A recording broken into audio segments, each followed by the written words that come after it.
안녕하세요. 사연 읽어주는 남녀입니다. 오늘도 와주셔서 감사드리며 그럼 오늘의 사연 바로 시작하겠습니다. 제주도에서 비행기를 타고 올라오신 시어머니를 보자마자 반가움이 밀려왔어요. 무려 4개월 만의 만남이었습니다. 서화 돌잔치를 위해 먼 길을 와주신 것만으로도 감사했죠. 하지만 돌잔치장에 도착한 시어머니의 첫 반응은 제 예상과 완전히 달랐어요. 서화 얼굴을 보시자마자 표정이 돌처럼 굳어지더니 축하 인사 한마디 없으셨습니다. 마치 무언가 충격적인 것을 본 사람처럼 멍하니 서 계셨어요. 어머님, 서화예요. 많이 컸죠? 한번 안아보세요. 그래. 많이 컸구나. 하지만 시어머니는 팔이 아프다고 하시며 손녀를 안아보지 않았습니다. 바로 휙 몸을 돌리셨죠. 팔이 아프시다는 말씀에 저도 어쩔 수 없이 물러섰지만 뭔가 이상했어요. 주변 친척들도 시어머니의 반응을 의아한 눈빛으로 바라보고 있었습니다. 돌잔치가 시작되고 나서도 시어머니는 계속 이상하셨어요. 다른 손님들은 서화를 서로 안아보겠다고 줄을 섰는데 시어머니만 홀로 구석자리에 앉아 창밖만 바라보셨습니다. 한 번도 서화를 안아주지 않으셨어요. 어머님, 이제 저희 가족 사진 찍어야 하는데 어서 오세요. 난 괜찮다. 너희들끼리 찍어. 어머님, 어떻게 그래요? 서화 첫돌인데 친할머니 없으면 너무 섭섭할 것 같아요. 맞아, 엄마. 돌잔치 사진에 친할머니가 빠지면 어떡해요? 서아 나중에 커서 사진 보면 얼마나 섭섭해하겠어. 한 장만 찍고 쉬세요. 그래, 그러자. 남편이 간신히 설득해서 겨우 사진 한 장을 찍었죠. 그런데 사진을 찍는 내내 시어머니는 서아를 쳐다보지도 않으셨어요. 돌잡이 시간이 되자 연회장이 떠들썩해졌습니다. 서아가 붓을 잡자 모두가 환호성을 질렀어요. 아이고, 우리 서아 공부 잘하겠네. 의사 되는 거야. 우리 강아지 의사 되면 이 할머니가 병원 차려주마. 와, 서아야 축하해. 똑똑한 우리 조카. 큰엄마가 책 선물 많이 사줄게. 그런데 그 순간 시어머니가 슬며시 자리에서 일어나 화장실로 가시는 게 보였어요. 가족 모두가 축하하는 그 중요한 순간에 자리를 피하셨습니다. 대체 왜 저러시는 건지 의아했어요. 여보, 어머님 무슨 일 있어? 아니면 내가 뭐 실수한 게 있나? 글쎄, 나도 모르겠네. 원래 좀 무뚝뚝하신 분이긴 한데 오늘은 좀 심하시네. 내가 나중에 따로 여쭤볼게. 친정어머니는 서아를 안고 이 테이블 저 테이블을 다니며 자랑하고 계셨어요. 우리 서아 좀 봐. 이렇게 예쁜 아이가 어디 있어? 눈이 똑 엄마 닮아서 이렇게 똘망똘망하고. 그런데 시어머니는 화장실에서 돌아오셔서도 혼자 조용히 밥만 드셨습니다. 서아와 눈 한 번 마주치지 않으셨죠. 그 모습이 너무 대조적이어서 더 마음이 아팠어요. 돌잔치가 거의 끝나갈 무렵이었습니다. 나 먼저 일어나마. 어머님, 벌써요? 조금만 더 계시다가 끝나면 저희 집에 가요. 피곤하실 텐데 가서 주무시고 내일 내려가세요. 서아도 할머니랑 더 있고 싶어 할 거예요. 내일 공항까지 편하게 모셔다 드릴게요. 됐다. 엄마, 오늘은 우리 집에서 자고 가요. 돌잔치 끝나지도 않았는데 이렇게 바로 가시면 어떡해요? 아침에 제가 일찍 모셔다 드릴게요. 피곤하다. 그냥 가마. 그렇게 시어머니는 서둘러 자리를 떠나셨어요.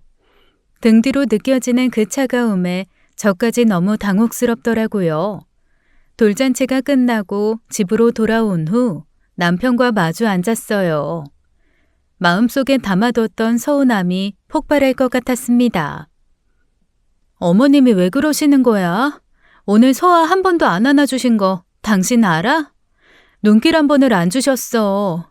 우리 서화가 뭘 잘못했다고 그러셔? 친정엄마는 서화 안고 이리저리 자랑하시면서 그렇게 행복해 하시는데 어머님은 왜 그러시는 거야? 당신도 알잖아. 어머니가 원래 감정 표현 잘 안 하시는 분이잖아.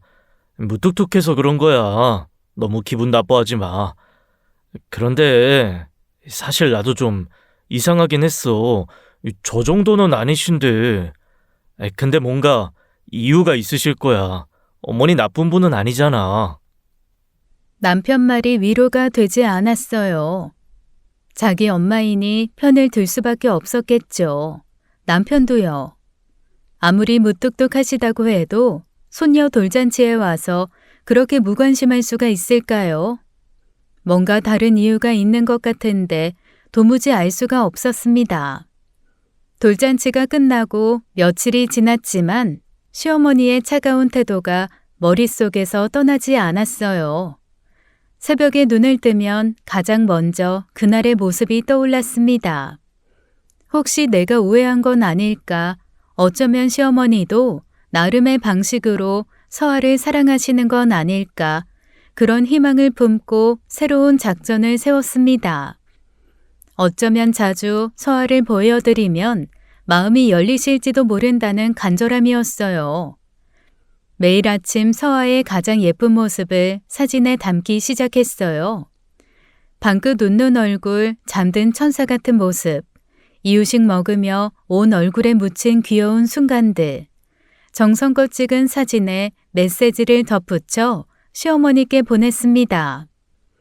어머님, 서아가 오늘 처음으로 맘마 소리를 냈어요. 할머니 보고 싶다고 손 흔들어요. 어머님 닮아서 이렇게 예쁜가 봐요. 읽음 표시는 뜨는데 답장은 오지 않았어요. 처음엔 바쁘신가 보다 생각했죠. 하지만 사흘이 지나도 닷새가 지나도 단 한 글자의 답장도 없었습니다. 읽음 표시만 확인하고 또 확인하는 제 모습이 한심하게 느껴질 정도였어요. 여보, 이것 좀 봐. 내가 일주일 동안 어머님께 서아 사진 보내드렸는데 읽기만 하시고 답장이 하나도 없어. 이상하지 않아? 보통 할머니들은 손녀 사진 보면 이모티콘이라도 하나 보내시던데. 어머니가 원래 핸드폰 잘 못 쓰시잖아. 뭐 카톡도 거의 안 하시고 전화 받는 용도로만 쓰시는 분인데 뭘. 너무 신경 쓰지 마. 그래도 여기 봐. 읽음 표시는 뜨잖아. 어머님도 보고 계신다는 거야. 근데 왜 예쁜 애 한마디도 없으실까? 아무리 말씀이 없으신 분이라도 손녀 사진 보면 뭔가 반응이 있어야 하는 거 아니야?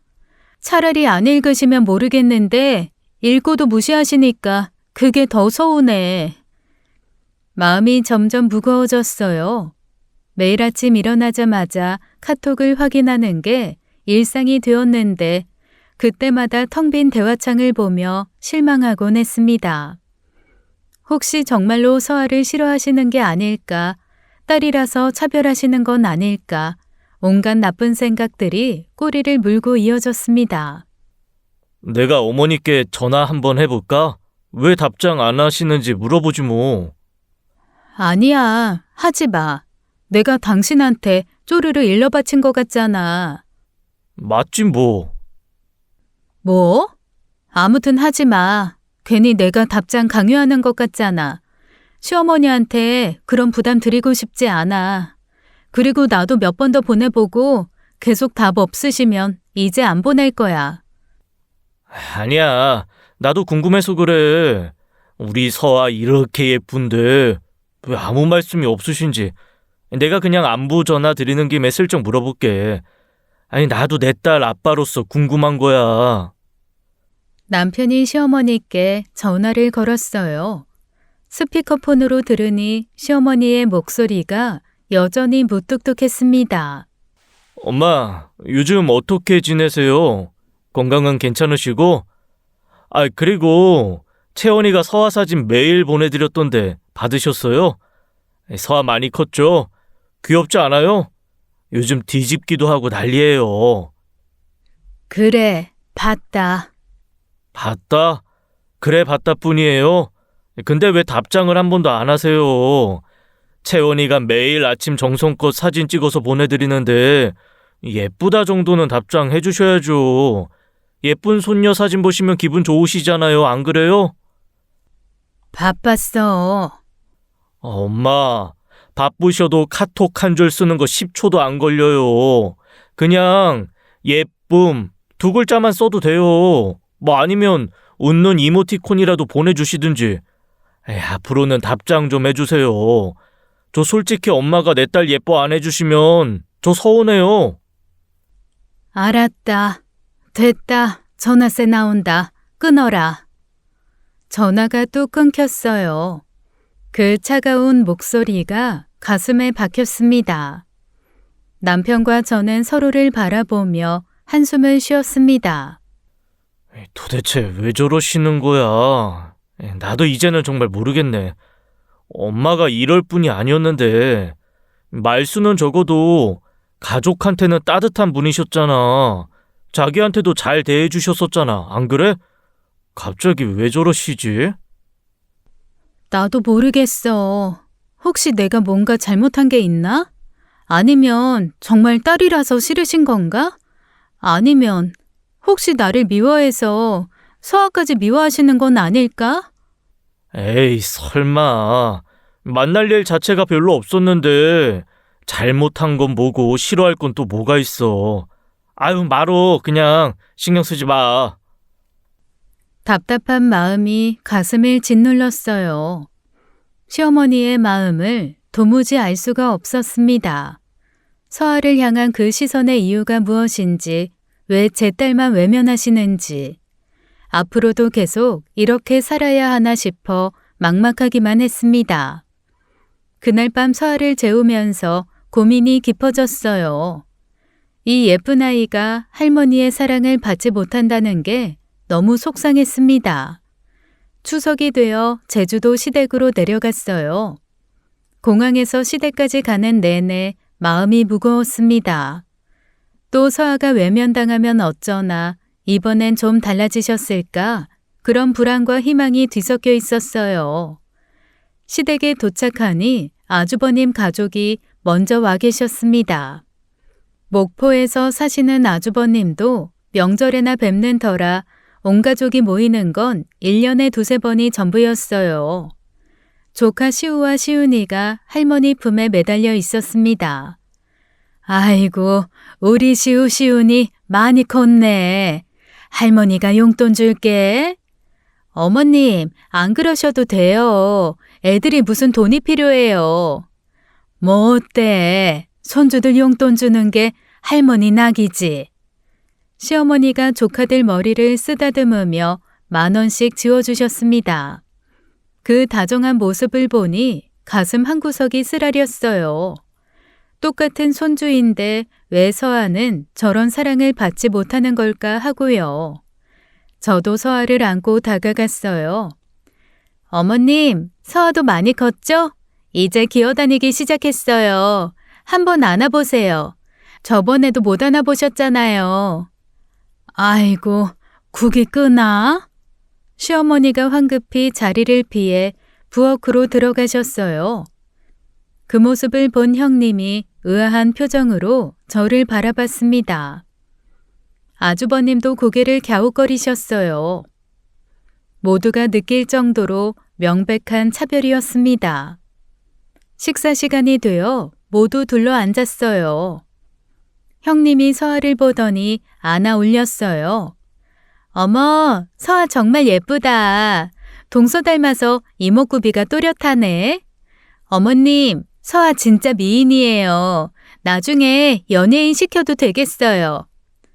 시어머니는 대답 없이 고개를 돌려 창밖을 보셨어요. 형님도 당황한 듯 서아를 다시 제게 돌려줬습니다. 제가 서아를 시어머니 옆 의자에 앉혔어요. 혹시나 하는 마음에 자연스럽게 가까이 있으면 정이 들지 않을까 싶었거든요.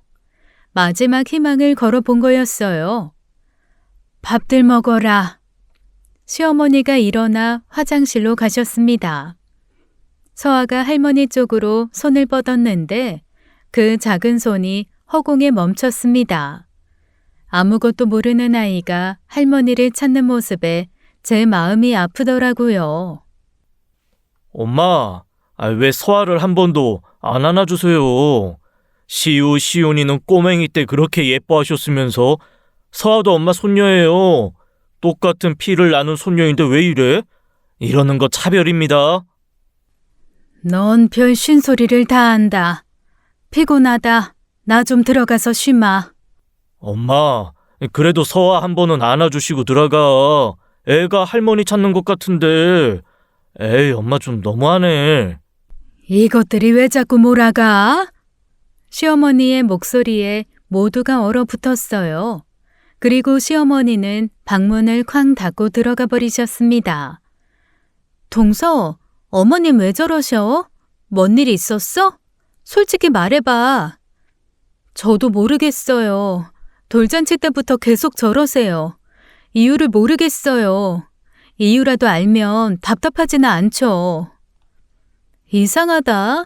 어머님이 이럴 분이 아닌데 손주 차별하실 분도 아니고.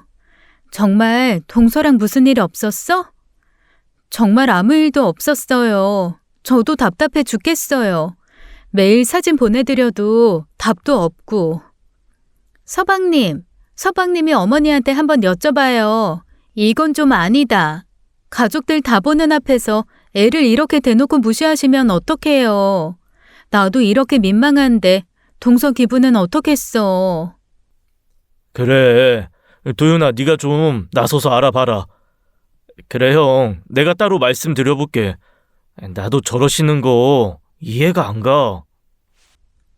저녁 내내 시어머니는 방에서 나오지 않으셨어요.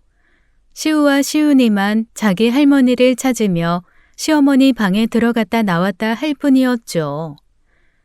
온 가족이 보는 앞에서 제 딸만 차별받는 모습. 치밀어 오르는 분노를 꾹꾹 눌러야 했습니다.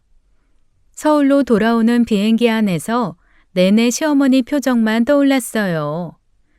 명절 내내 참았던 말들이 목구멍까지 차올라 있었습니다. 집에 도착하자마자 서아를 재우고 남편과 마주 앉았어요. 여보, 나 더는 못 참겠어. 어머님이 대놓고 차별하시는 거 당신도 봤잖아. 시훈이한테는 용돈 주고 머리도 쓰다듬어 주시면서 우리 서아는 쳐다보지도 않으셨어.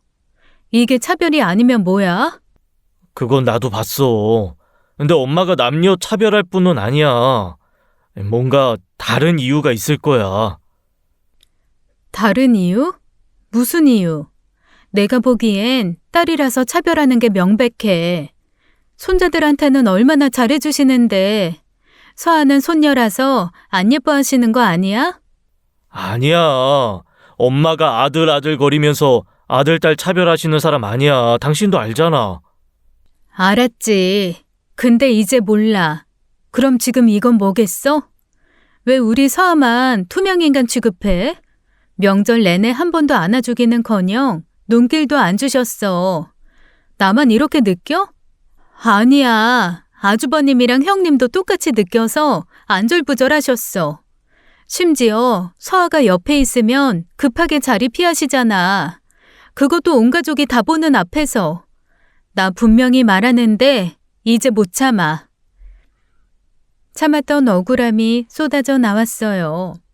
그동안 혼자 사귀었던 서운함들이 한꺼번에 터져 나왔습니다. 채원아, 진정해. 뭔가 엄마가 이유가 있겠지. 이유가 뭔데? 도대체 무슨 이유가 있길래 갓난아기를 그렇게 대하는데? 그 이유를 좀 알아오라고. 내가 고치든 말든 이유를 알아야 할 거 아니야. 그게 내가 슬쩍 물어도 별 말씀을 안 하셔. 아, 그럼 됐어. 나도 이제 포기할래. 어머님이 서아 안 예뻐하시면 나도 안 보여드리면 그만이야. 잘 됐네. 어차피 안 보여드려도 아쉬워하실 것 같지도 않고. 오히려 편하실 것 같네. 야, 그건 너무 심한 거 아니야? 심한 건 어머님이지. 대놓고 손주 차별하는 게 더 심한 거 아니야? 어머님, 1년에 몇 번씩 목포까지 찾아가신다면서 배 타고 시훈이 만나려고. 근데 우리 서아는 돌잔치도 끝나기 전에 일찍 가버리셨잖아. 남편이 한숨을 쉬며 머리를 감싸주었어요. 나도 답답해. 진짜 왜 그러시는 거지? 진짜 난 당신이 더 답답하다. 어쨌거나 나는 그냥 보이는 대로 판단할 수밖에 없어. 손자는 예뻐하고 손녀는 무시하는 시어머니. 이게 내가 본 전부야. 좀 더 두고 보자. 내가 엄마한테 다시 따로 얘기해 볼게. 얘기는 무슨. 어머님은 대화할 생각도 없으신 것 같은데. 그날 밤 우리는 아무 결론도 내지 못했어요. 남편도 시어머니의 행동을 이해하지 못하면서도 자기 엄마를 나쁘게 생각하고 싶지 않은 마음.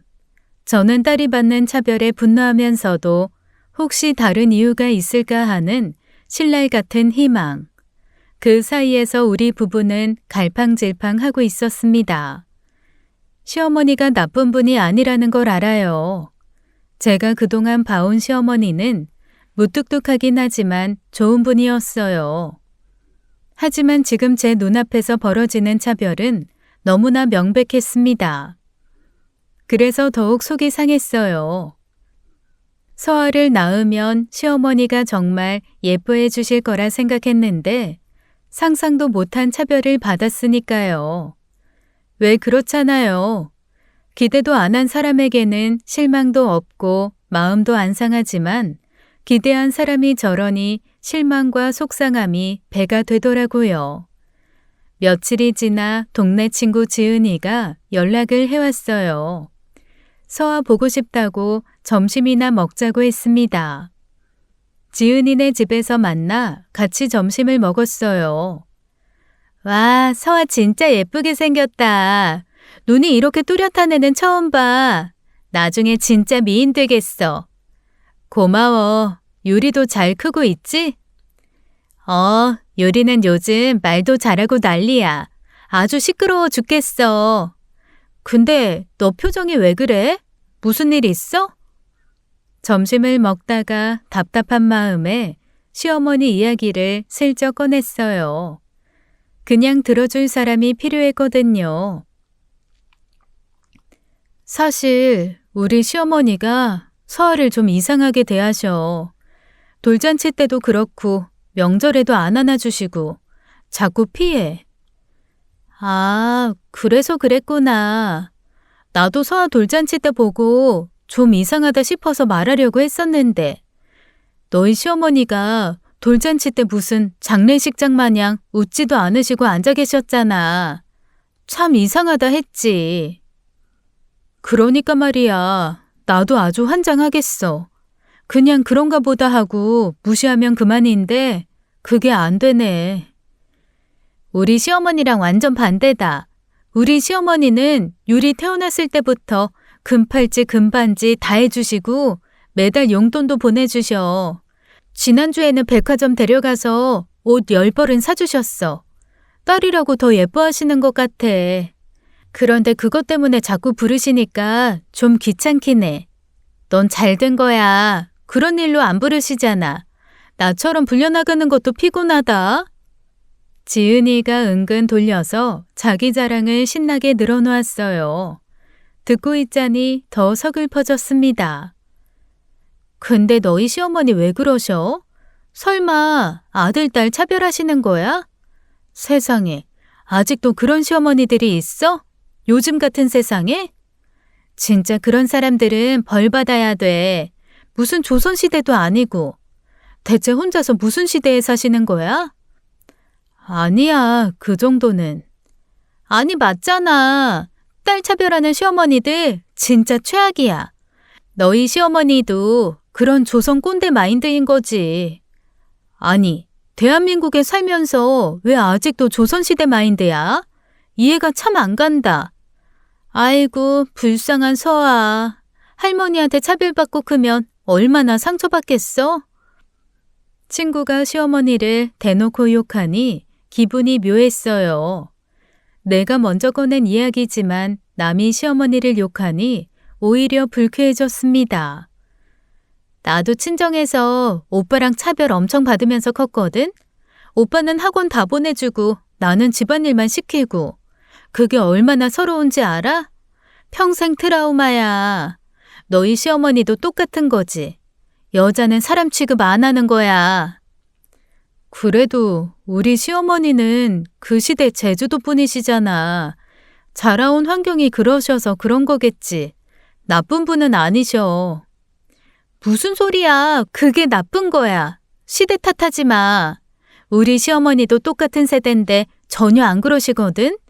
세상이 바뀌면 사람도 바뀌어야지. 그런 게 나쁜 사람인 거야. 다른 게 나쁜 게 아니라. 그만해. 내가 그냥 답답해서 털어놓은 거야. 둘이 같이 우리 어머님 욕하자고 말한 거 아니야.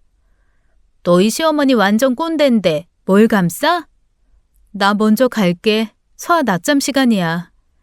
서둘러 자리에서 일어났어요.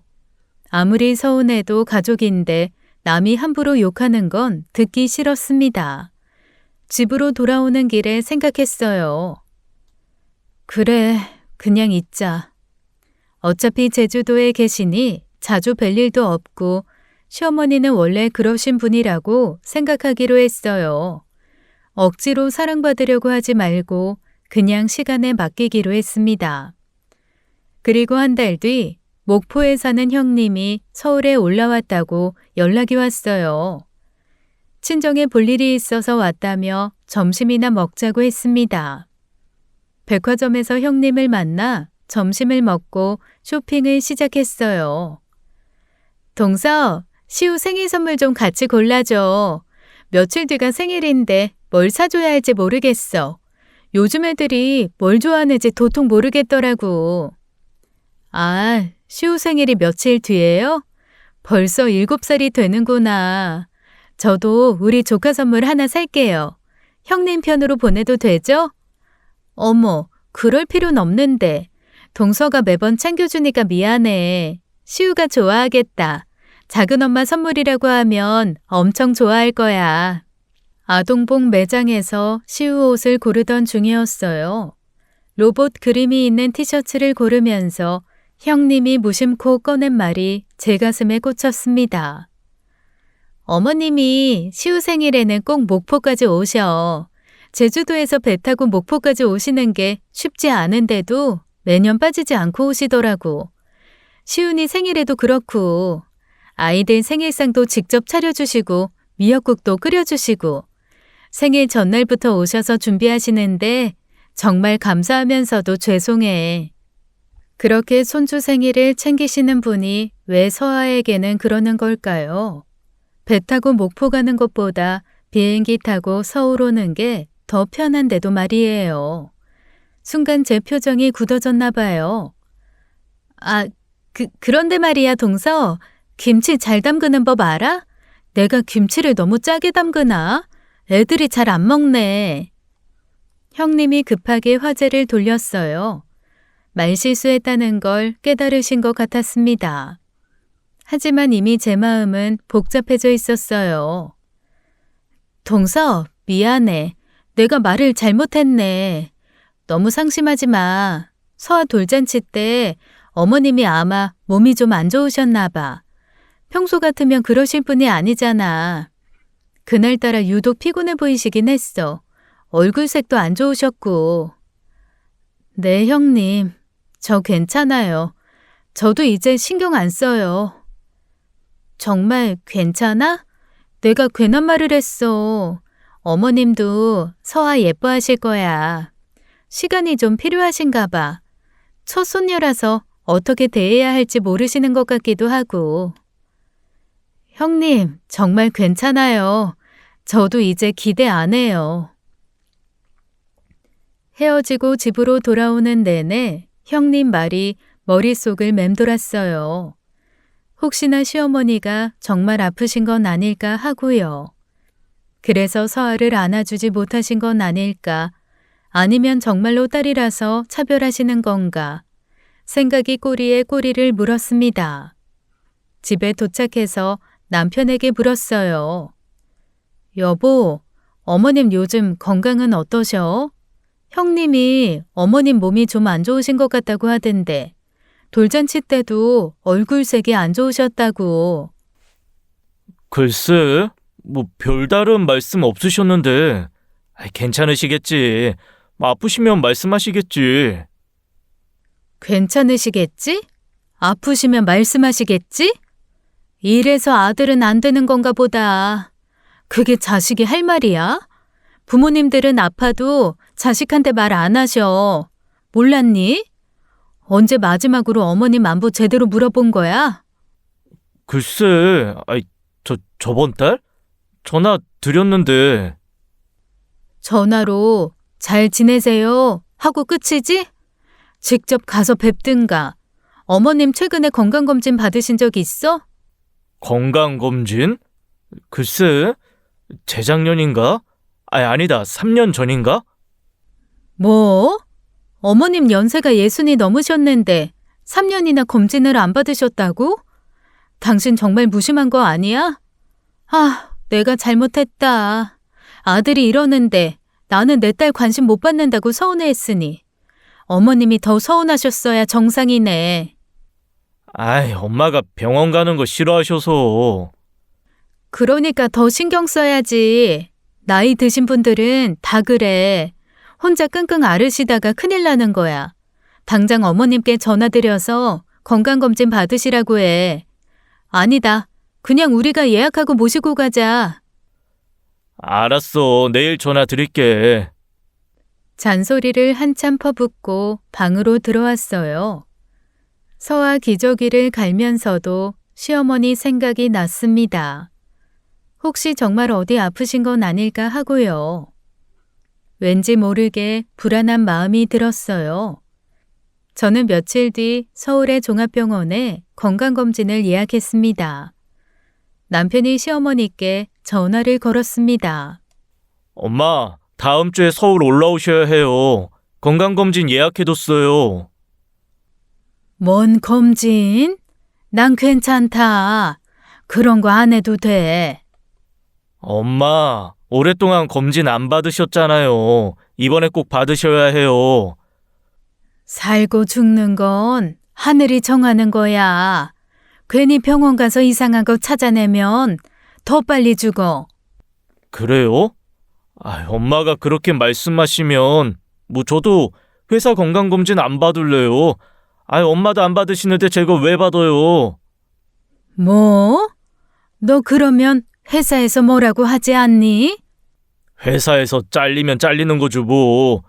아마 건강검진 안 받으면 인사고과 체하점 받고 잘릴걸요? 그래도 엄마 뜻에 따라서 안 받을래요. 야, 이놈아, 그게 무슨 소리야? 엄마가 안 받으시면 저도 안 받아요.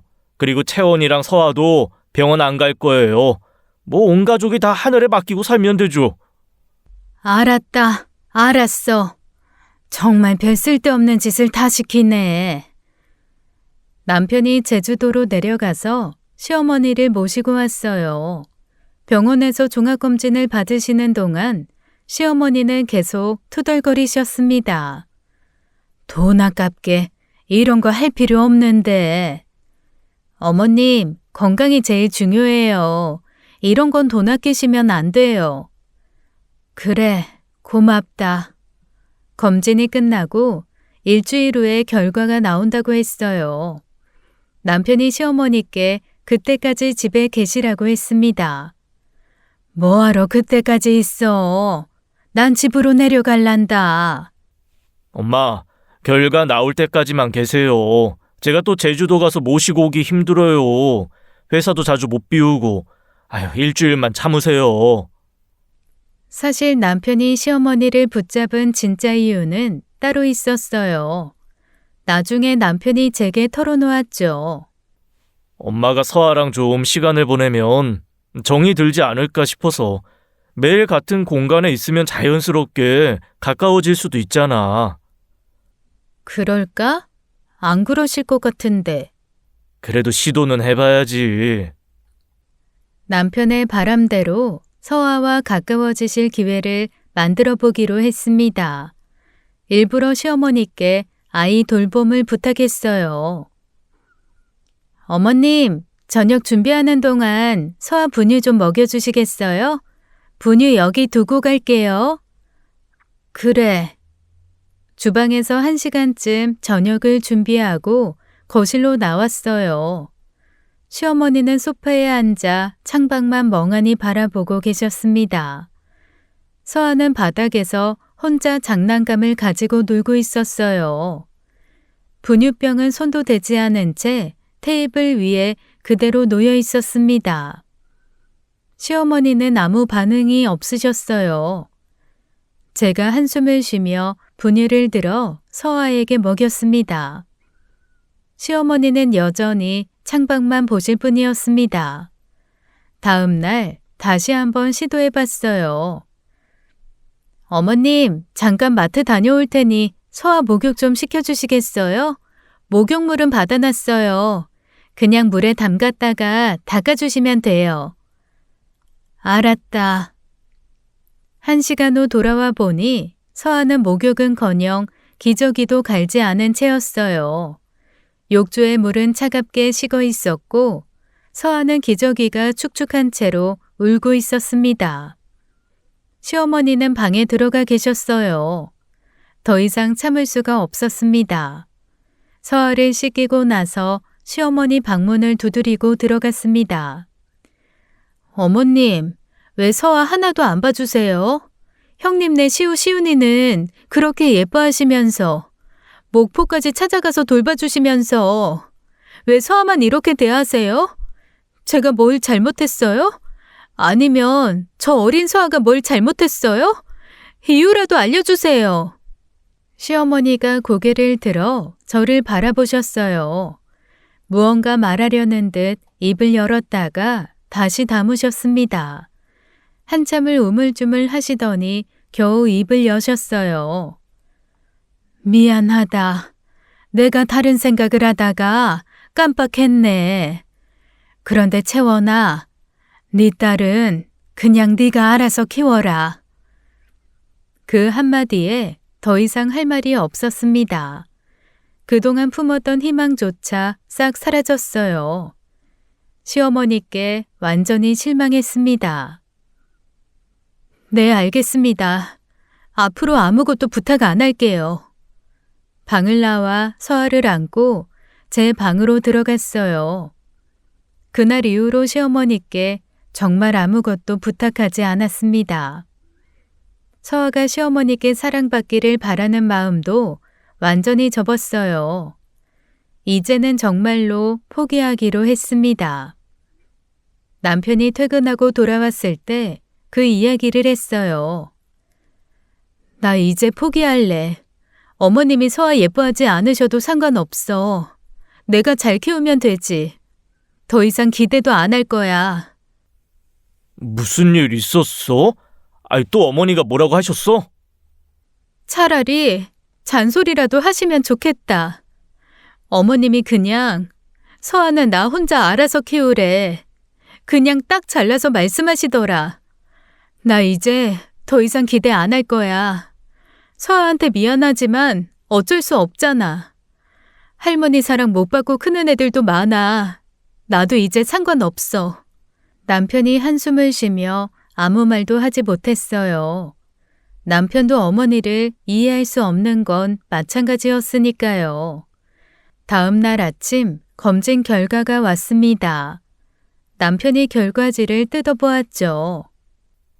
채원아, 아야, 이거 봐. 남편의 얼굴이 창백했어요. 손이 떨리는 걸 보니 뭔가 심상치 않은 일인 것 같았습니다. 결과지를 받아봤어요. 위암. 시어머니는 위암이었습니다. 이게 정말이야? 어쩜 좋아. 수술 가능한 단계라고 적혀있네. 일단 빨리 치료 시작하자. 어떡해. 어머님께 어떻게 말씀드리지? 일단 형한테도 연락해야 할 것 같아. 그리고 어머니, 빨리 입원시켜야 해. 시어머니가 암이라는 사실에 그동안의 서운함이 잠시 잊혀졌어요. 의사 선생님의 권유에 따라 시어머니는 바로 입원하셨습니다.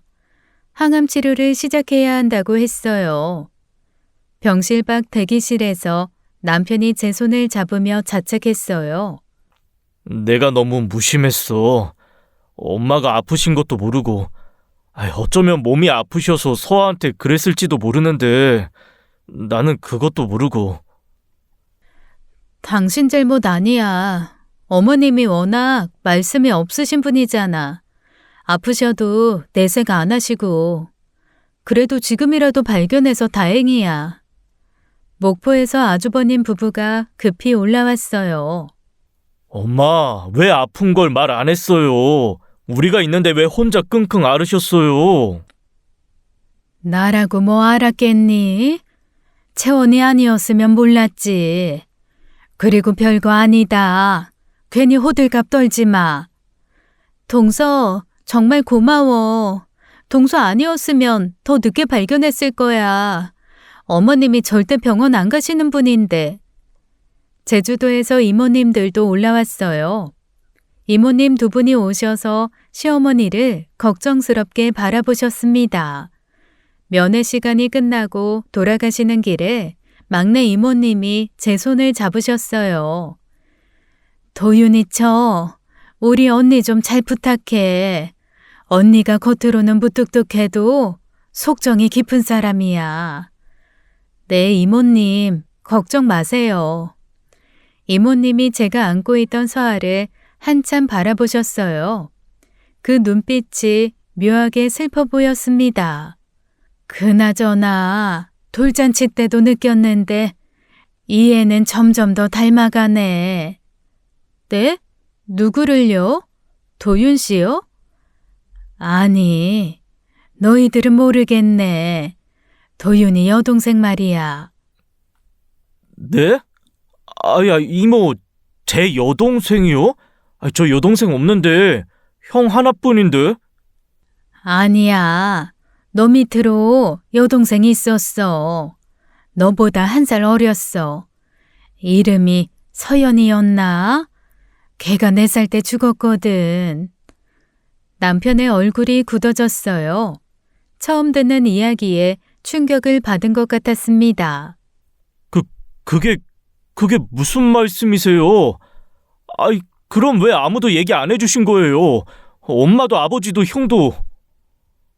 넌 어려서 기억이 없을 거야.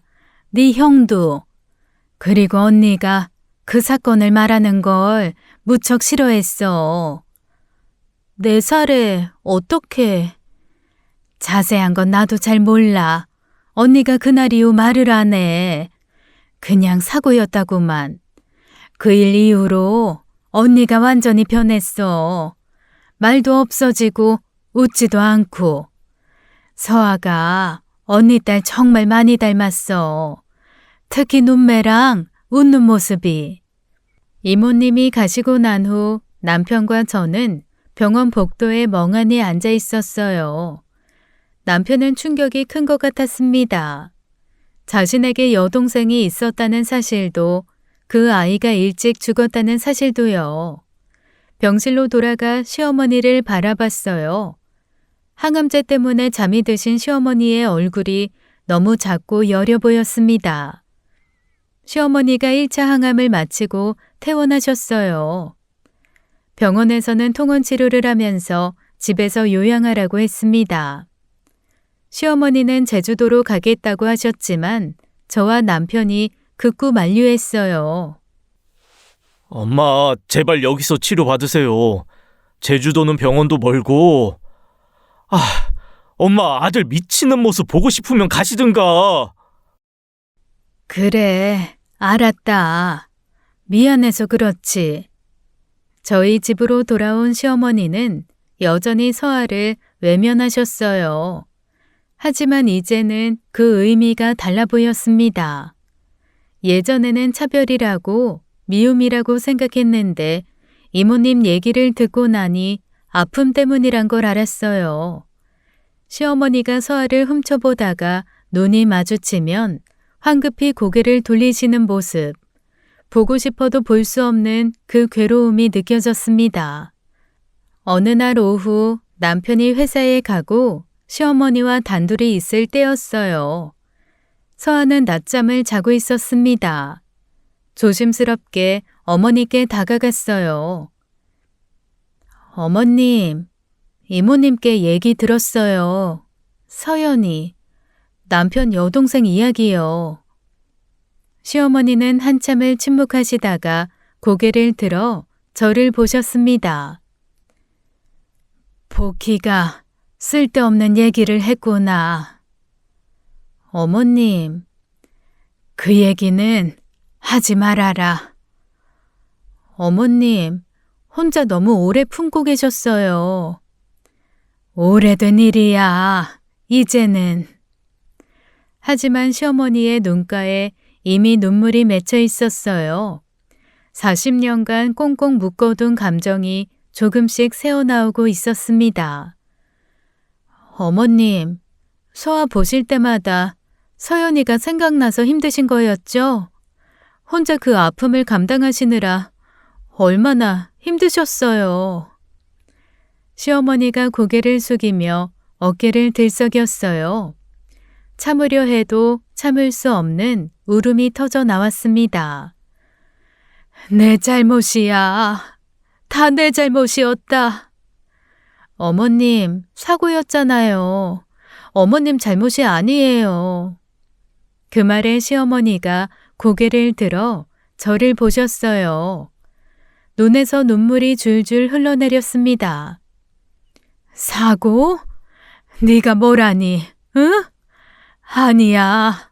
내가 못 지킨 거야. 엄마인 내가. 시어머니의 목소리가 떨리기 시작했어요. 더 이상 감정을 억누를 수 없는 듯 했습니다. 그날 시어머니가 밭일을 나가라고 했어. 김매기를 해야 한다고. 아이들은 당신이 보겠다고. 시어머니가 손으로 얼굴을 감쌌어요. 나는 밭에서 일하고 있었어. 햇볕이 뜨거운 여름날이었지. 한참 일하다가 불안한 마음에 집에 가봤더니 시어머니가 마루에 잠들어 계셨어. 그리고 서연이가 없었어. 시어머니의 몸이 부들부들 떨렸어요. 미친 듯이 찾아다녔지. 집 앞, 집 뒤, 마당. 그러다 집 뒤 연못에 시어머니가 가슴을 치며 오열했어요. 내가 밭에 안 갔으면, 내가 아이들 곁에 있었으면 내가 서연이를 죽인 거나 마찬가지다.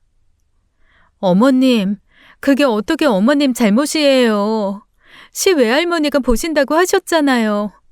어머님도 일해야 했고 누가 그런 일이 일어날 줄 알았겠어요. 나는 일이 더 중요했어. 시어머니 눈치가 더 무서웠다. 그래서 내 딸을 잃은 거야. 어머님, 서아를 처음 봤을 때 서연이가 돌아온 줄 알았어. 서아가 나를 보고 방긋 웃는데 서연이가 다시 살아 돌아와 날 보면서 웃는 것 같았다. 그래서 도망치고 싶었어. 서아를 안으면 또 내가 놓칠까봐, 내가 또 못 지킬까봐. 그래서 겁쟁이처럼. 어머님은 겁쟁이가 아니에요. 그 큰 상처를 혼자 품고 40년을 사셨잖아요. 저는 더 이상 참을 수가 없어서 시어머니를 꼭 안았어요. 어머님, 이제 그만 용서하세요. 자신을 용서하세요. 서연이도 하늘에서 엄마가 이렇게 아파하는 걸 보면 더 슬플 거예요. 어머님은 훌륭한 어머니세요. 그 힘든 상황에서도 아주버님이랑 남편을 이렇게 잘 키우셨잖아요. 시어머니가 제 품에서 어린 아이처럼 울었어요. 40년 동안 홀로 짊어진 죄책감이 눈물이 되어 쏟아졌습니다. 미안하다. 할머니가 못나서, 겁이 나서 사랑해주지 못해서 미안해. 그날 우리는 오랜 시간 함께 울었어요. 시어머니의 40년의 한이 조금이나마 풀리는 것 같았습니다. 이후 시어머니가 항암 치료와 수술을 무사히 마치셨어요. 의사 선생님은 깨끗하게 제거되었다며 희망적인 말씀을 해주셨습니다. 시어머니는 당분간 저희 집에서 함께 지내며 주기적으로 병원에서 추적 검사를 받기로 했어요. 그날의 고백 이후 시어머니는 조금씩 변하기 시작하셨습니다. 처음엔 서아를 멀리서 바라보기만 하시다가 어느 날 용기를 내어 손을 내밀어 서아의 작은 손을 잡으셨습니다. 서아야, 할머니야, 미안해. 이제야 안아줘서. 그 순간 서아가 할머니를 보며 방긋 웃었어요. 마치 모든 걸 이해하고 용서한다는 듯이요. 시어머니는 그 미소를 보며 처음으로 서아를 품에 안으셨습니다. 그 후로 시어머니는 달라지셨어요. 서아에게 우유도 먹여주시고 기저귀도 갈아주시고 자장가도 불러주셨습니다. 40년 만에 다시 찾은 할머니의 모습이었어요. 어느 날 저녁 시어머니가 서아를 안고 창밖을 보고 계셨어요. 서아가 할머니 얼굴을 보며 까르르 웃었어요. 시어머니도 따라서 웃으셨습니다. 40년 만에 처음으로 진심으로 웃으시는 것 같았어요. 이제 우리는 진짜 가족이 되었습니다. 상처를 나누고 아픔을 보듬고 서로를 이해하게 된 가족. 저는 포기하지 않고 시어머니의 마음을 열려고 노력한 것이 가장 잘한 일이라고 생각해요. 상처를 나누면 치유가 되고 사랑을 나누면 기적이 된다. 우리 가족에게도 그런 기적이 일어났습니다. 지금까지 사연 읽어주는 남녀였습니다. 끝까지 시청해주신 여러분 감사드리며 저희는 다음 사연으로 돌아올게요. 감사합니다.